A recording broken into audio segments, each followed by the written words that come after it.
Hey everyone, so today I want to go over common and reoccurring questions and concerns that I see with modern Shelby Mustangs. These are the kind of questions that often come up for either new or potentially new owners.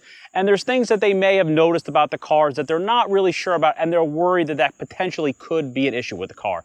So in this video, I want to go over a lot of those questions and concerns that I see on various forums and groups and address them basically in order, inside the car, outside the car, and go over what stuff that people often ask and come across that really is not a big deal and is really very common with these cars. Now, one of the most well-known concerns with these cars is the overall build quality, which, to be perfectly honest, really isn't the best, especially compared to a lot of modern cars. Things like the panel gaps, the fit and finish, the bumper sag, the paint quality. Overall, it isn't the best. There are a lot of imperfections that you will notice on these cars if you own one of these things. I have uneven panel gaps on both of these cars, where the doors meet the fenders, where the trunk lines up with the bumper. That is perfectly normal with these cars. Bumper sag was an issue on a lot of the early GT350s. Paint imperfections seem to be really hit or miss on these cars. But it's just something that you're going to notice and just kind of have to live with these cars. That is just how they were built. That is not an indication they've been apart, they've been in an accident, there's a problem with the car. You still want to do your due diligence if you're looking to buy one of these things, especially used, just to make sure everything is as it is being represented and that there hasn't been an issue with the car. But if you find issues where things don't line up, there's odd imperfections in the paint, you'll really notice them on cars that have metallic paint on them. The bumpers might not be perfectly aligned to the quarter panels. That is normal with these cars. That is just how they were set up and how they were built, and things just really won't be perfect. You can try to realign it if it really bothers you that much, but that is just how they are going to be. I have those issues on both of these cars, and that's how they are. I've owned both these cars since new. I've checked them both with paint depth gauges, and everything is how it was from the factory, and I just live with it. That is the overall build quality of these cars. So if that's something that is a concern to you, just know you're going to have to live with it. And it might not be up to par with a lot of other expensive cars. Now, another common issue with the modern Shelbys is regarding the splitter in both the fitment and the condition. Now, the 350Rs and the GT500s with splitter wickers on them tend to stick out a little bit further. So you really want to be careful with these cars coming in and out of driveways. It's very common for these to get scraped up on the bottom. Now, I put a set of slip lows on the bottom line just to help protect them from becoming damaged. So you really want to make sure you're taking driveway inclines and things like that at angles to cause less damage to them. The other issue was the fitment of these splitters. Now, no modern Shelby left the factory with the splitters attached, basically for transportation reasons, so they wouldn't get damage coming on or off the trucks or the trains. So Ford would put them in the passenger seat on these cars from the factory. So it was up to the original purchasing dealer to mount these things. The problem is a lot of dealers didn't do it the right way. It's a pretty lengthy process to put these splitters on. There's a lot of screws that have to go on, and there's basically clips built into the splitter itself where the top of the splitter meets the bottom of the bumper.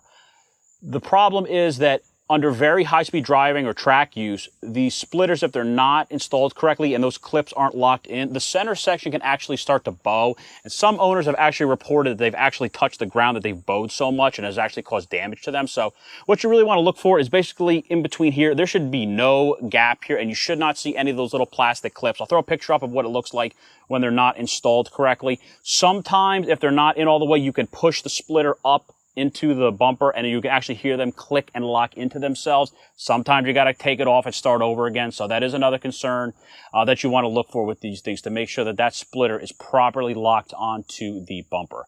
Another common question and concern is regarding tow hooks on these cars. Now, unfortunately, no GT350 left the factory with tow hooks on it. Ford never put a tow hook on this car. 15 to 20, they never added one.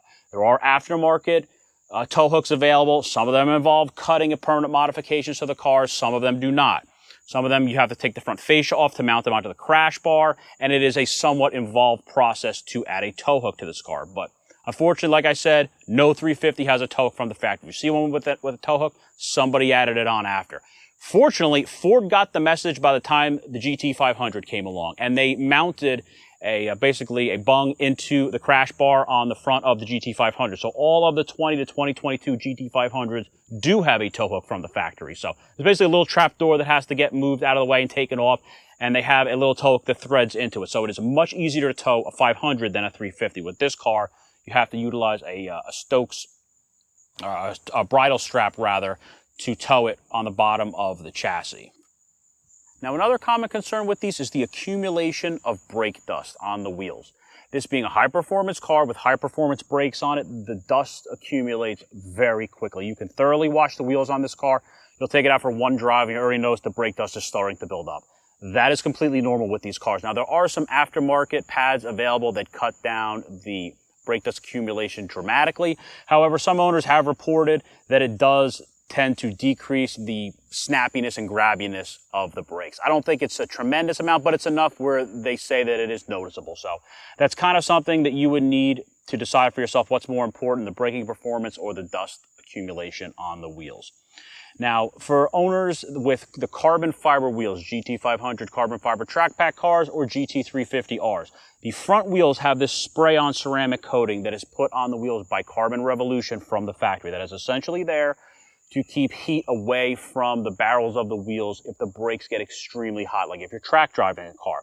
The issue that you're going to notice if you look at these wheels closely, especially if you drive with the carbon fiber wheels, is the clearance between the barrels and the calipers is so extremely tight that if little pebbles get onto the barrels of the wheels while you're driving the car and while the wheels are spinning, they tend to get wedged between the barrel and the caliper, and they'll often make basically a little bit of a chip in this spray-on ceramic coating. Now, it's not a structural issue, but it basically looks like a paint chip. Sometimes it's just a single dot, sometimes it's basically like a line of dots, like a paint chip would look like.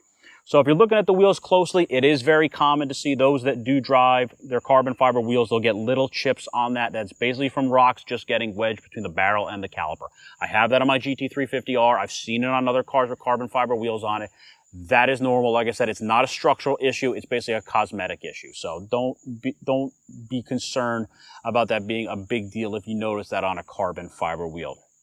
And finally, another common question I often see about these cars is regarding the brake rotors. If you look very closely at the brake rotors on these cars, they are a two-piece design rotor. A very common high-performance cars. You have the rotor itself is steel, and essentially the center hub is aluminum to help shed weight, and aluminum will also dissipate heat better. Now, most cars that have two-piece style rotors, you can take them apart. You can change the braking surface itself. If it starts to wear out, gets damaged, something happens, you can take it off of that aluminum center hat and change it out. With these are factory pinned. Even though they look like they are removable, they are not. So the rotors cannot be taken apart and have parts changed if you needed to do that. You have to change the entire rotor itself. Fortunately, for a two-piece design, they're not too expensive, but they do not come apart like you might think they would.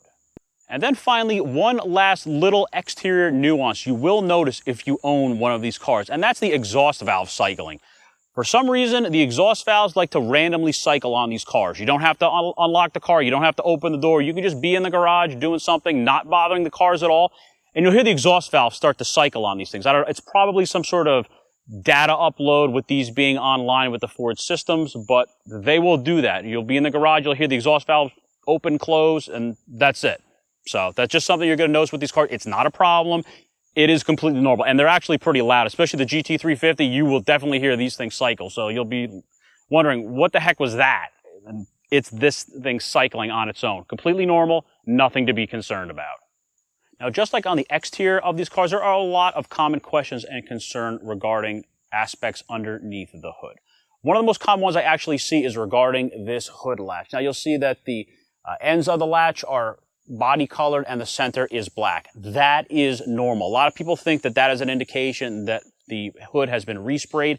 100% normal. Both of these cars are like that. That is just how they come from the factory. So don't worry if you do notice that on one of these modern Shelbys. Also, on the inner structure of the chassis, typically with most cars, the fender will cover up the chassis. That's how a lot of older Mustangs were built. But on these cars, it is exposed. So when these cars are going down the line at the factory and the robots are welding the cars, there's often a lot of sparks flying in the factory when the machines are welding them. And some of those sparks, and basically that slag from welding, will land on this structure, and it basically welds themselves to the metal, and they just get painted over when they go into the factory, and that's how they leave the factory. So that is normal. You see all little dots on here from, they basically look like welding dots from slag basically landed on it. That is not an indication that the car has been repainted or had body work done. That is completely normal. I have quite a bunch of them on this car, and I have a few on that car. That is completely normal. So that is something that I often see people concerned about, but it's really nothing to worry about. That's just, it basically plays into the overall build quality of these cars. Another really common issue that I see is regarding the adjustable strut mounts on these cars. If you have a GT350 with the handling package, a GT350R, a GT500 with the handling package, or a GT500 carbon fiber trackback car, they are all spec'd to have an adjustable strut mount come with the car. Where this turned into an enormous debacle with these cars was Ford did not start factory mounting them until mid-2020. So most of the 350s and a handful of the 500s did not have them factory installed. Where this became a total mess was if they weren't factory installed, they went to the original purchasing dealer in a box with your VIN number on it, and it was that dealer's responsibility to install them. Fortunately, the dealers typically didn't do it. The boxes got lost, the dealers didn't put them on, they didn't know they were supposed to do it. It was a whole slew of reasons why it was an absolute total mess having these things installed. Now, I did a video a few years ago explaining how to identify which ones you have mounted on your car. One of the easiest things you can also look at is your window sticker. If it has dealer installed accessory abbreviated next to adjustable strut mount, that essentially meant that it was the dealer's responsibility to put them on. So basically, if you have a early 2020 or older 350, they weren't factory installed, or 350R. And an early 2020 GT500, they were not installed from the factory. So if you are supposed to have it, again, check out my video, see which one you have mounted. You can look through the hole here and really see which one is mounted on the top of the strut tower. At least reach out to the original purchasing dealer and try to get it. To get that kit, it's like $500. It comes with adjustable strut mounts. It comes with new bolts and hardware. So just make sure you at least have it if you're supposed to have it with the car from the factory. Also, another common concern and question I see about these cars is what type of fuel to run. Now, a lot of modern cars have dual fuel injection systems. You have port systems and direct systems, something like my Raptor has, where you can run premium, you can run regular, and it can adjust the timing appropriately depending on the type of fuel you're running. On these cars, port injection only. That means you run 91 octane or better. You do not run regular, you do not run plus gas in these cars. 91 octane or better. Without exception, you have to run premium fuel on these cars. Now, another kind of annoying nuance with these cars is they have a very small fuel tank for this type of car. You have a 16-gallon fuel tank on these cars. And unfortunately, with these cars being very fuel hungry, especially the GT500, you have a very short range. You're talking about a 300-mile range, give or take, in a GT350, and about a 200-mile range in the GT500, which can be widely affected by the way you drive the car. The GT500 is very fuel hungry if you have a heavy foot, so you're going to be stopping and getting fuel for these cars a lot. I wish they had put a bigger tank on. A lot of people complain about that, but it's just the way these cars are designed. They have a really small fuel tank on them from the factory. They're all the S550 Mustangs are like that. So like an EcoBoost or a GT, it's not as bad, but on the Shelbys, you're going to be stopping for fuel quite a bit. And then finally, the engines on these cars, especially the GT350. If you're researching to buy one of these cars, you're going to see a ton of horror stories on the internet about people blowing up the engines in these cars. This is a production race engine on the GT350. It is not built to the tolerances and specifications the way a regular car engine is in a regular basic cookie cutter car. So on the early cars, it was acceptable for them to consume a lot of oil that would not be acceptable on most cars. On a early GT350, especially like 15 to 17, if the car ate a quart of oil every 500 miles, that was normal, and Ford considered that acceptable. So if you're looking to buy one of these cars, keep that in mind. And when you look at a lot of the horror stories on the internet of people blowing up the engines in these cars, and you kind of read between the lines, what I think the issue was, people did not understand that this car is designed to consume a lot of oil in the early cars. So if you are not opening the hood and checking the oil on a regular basis, and the car is down several quarts of oil, 2, 3, 4, 5, 6, who knows how many quarts of oil down, depending on how often you check the oil and how fast the car is eating it, you're going to spin a bearing, you're going to throw a rod, and you're going to wreck the engine. So if you're looking to buy one of these cars, just keep that in mind. You need to check the oil on a regular basis to see how much oil the engine is consuming, especially those early cars, so you can kind of understand a pattern to see how often you need to be adding oil to the cars. Later on, they changed the ring packs. 18s to 20s, they don't typically eat as much oil, and the 500s really don't eat a lot of oil at all. And it also kind of depends on how you drive the cars. If you're spending a lot of time at high RPMs, if you're racing the cars, they're obviously going to eat more oil. That's normal. So just keep that in mind if you're looking to buy one of these cars. And also regarding oil consumption on these cars and potential engine issues, you need to keep in mind with these cars, they use 5W50 oil. That is a very thick oil. This is not like the 520 that they run in the regular Mustangs where it's a thin oil where it's, it helps with fuel economy and better flow characteristics when the cars are cold. When you start these cars up when they're cold, even if it's hot outside, the engine is cold, you're going to get between 115 and 125 pounds of pressure idle. Under 1,000 RPMs, you're getting enormous oil pressure. What that means is that the oil is not properly flowing. It's okay, you can drive it, keep the RPMs down, and keep your foot out of it, because you're not going to get the proper flow characteristics out of the oil until it gets to full operating temperature. When the oil gets to full temperature at idle, it'll be 40, 50 pounds of pressure depending on the atmospheric conditions. But you have an enormous oil pressure change while the oil is warming up. It is very thick when it's cold, and it will not have the proper flow characteristics to run at high engine RPM. So keep your foot out of it and be calm on these things when the oil is cold. They get hot really fast, so you don't have to wait that long, but be very gentle on these when the oil is cold before it gets to full temperature, before it's up to the proper flow characteristics. And just keep an eye on your dipstick so you know how much, if any, oil these engines will consume. And finally, on the interior of the modern Shelbys. Now, a lot of people question what the inside is made out of, basically the materials. It's sort of a mix of soft touch materials and hard plastics.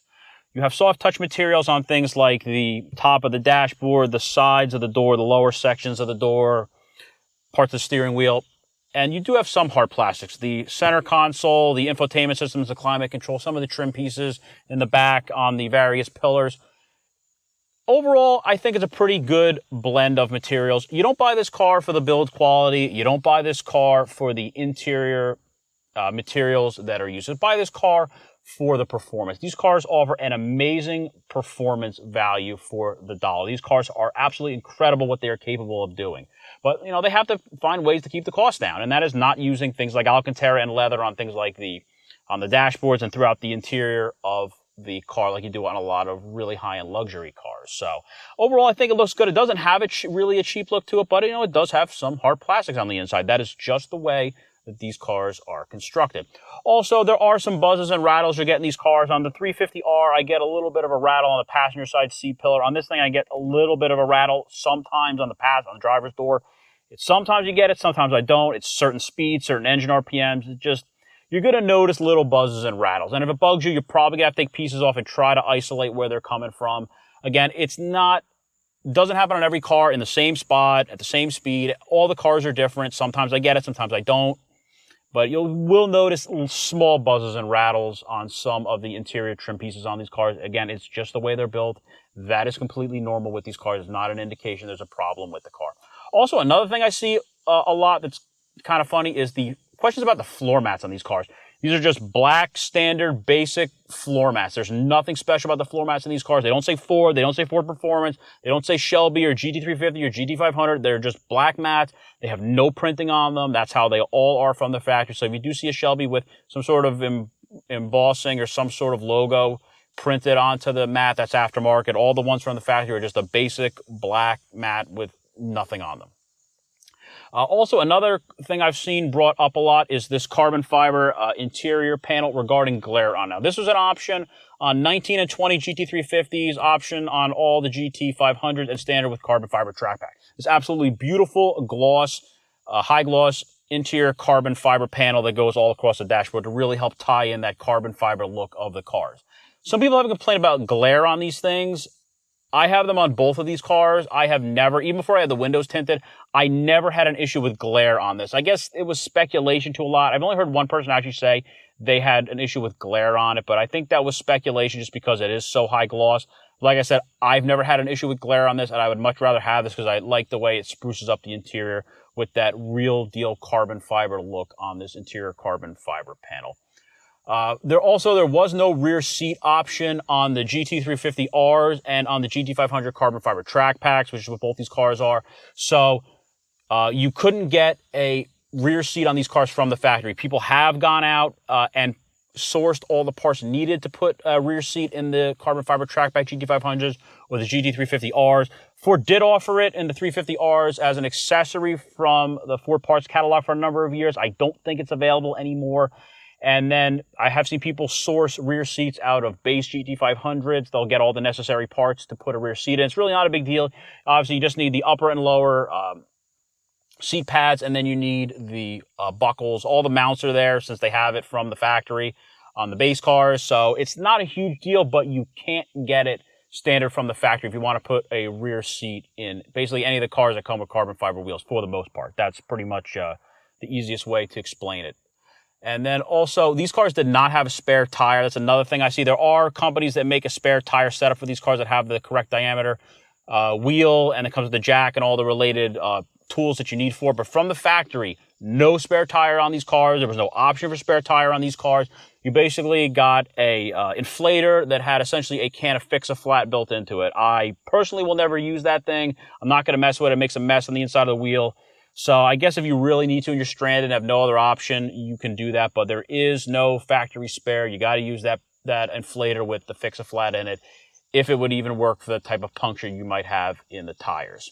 And finally, another really common, funny question and concern I see is regarding in the glove box of these cars. In the glove box on these cars, when you open the glove box, you basically, have the normal interior spot where you can put like any sort of documents or whatever you want to put in the glove box. Just on the top of the glove box is a little yellow button that has a separate compartment for the owner's manual. So it's very common. People get one of these things new or used, and they'll open the glove box and say, I didn't get an owner's manual. What the heck? Where is it? If you push that little yellow button, the owner's manual drops down. So I've seen people actually buy a second owner's manual thinking they didn't have it, and it was just sitting in that top section. That's kind of subtle that you might not notice. So that pretty much covers all the nuances, quirks, common questions, issues, concerns that I see regarding these modern Shelbys. And most of them are minor issues. They don't involve you having to do anything. They're just, things that affect the way these cars are built. It's just the way they're set up from Ford. And it's really nothing to be concerned about with these cars. They're just little things that people are initially concerned about, and they often find out it's no big deal. It's just that is normal with these cars. So I hope you enjoyed the video. Thanks for watching.